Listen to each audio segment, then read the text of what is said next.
My brother tried to take credit for my big achievement, so I let him, until the truth came out in the most unexpected way. I've spent my entire life being compared to my brother, Ryan the golden boy, but that all changed the day he stole my dream. You know that one kid in every family who can do no wrong? That was my brother Ryan. And then there was me, Ethan, the afterthought, yeah, he's doing fine, I guess, sibling. If you grew up with a golden child in the house, you already know how this story begins.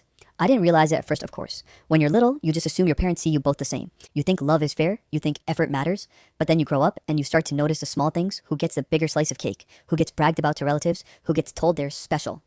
Ryan was special. He was charming, outgoing, good at sports, and had this smile that could melt a teacher's patience. He could spill juice on the carpet and somehow make mom apologize for leaving the glass near the edge of the table. Meanwhile, if I so much as looked at the carpet wrong, I'd get a lecture about responsibility. Ethan, why can't you be more like your brother? That line became the soundtrack of my childhood. Ryan was 2 years older than me, but it felt like a lifetime of difference. When he got a B+ on a test, mom would bake him cookies and say, "See? Hard work pays off." When I got an A, it was, well, your brother's grades were better last semester. I remember being about 8 when it first clicked that I lived in his shadow.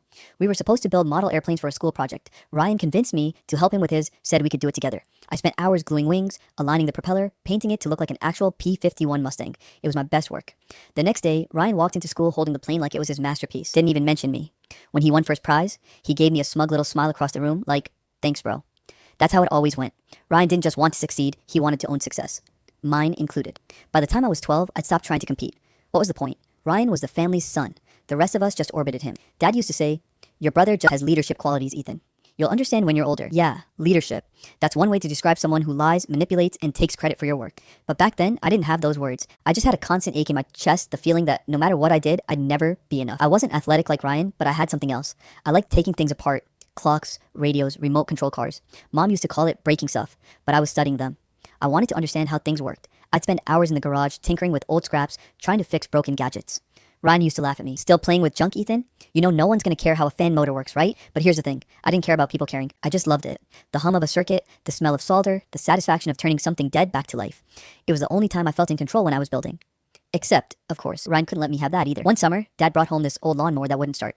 Ryan was supposed to mow the grass for his allowance, but the machine was busted. Dad said, "I'll buy you a new one next week." But that night, I took it apart.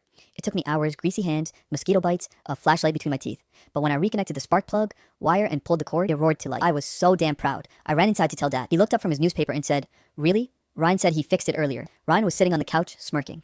"Yeah, I gave it a try before dinner. Must have worked." Dad patted him on the shoulder.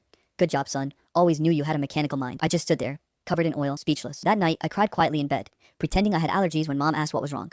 It wasn't about the mower. It was about the pattern I finally recognized. Ryan took, I gave. Everyone believed him. High school made things worse. Ryan was the star quarterback. Homecoming king, girls adored him. Teachers excused him. He could skip a week of homework and still get an A because, well, Ryan's busy with team commitments. Meanwhile, full story link below.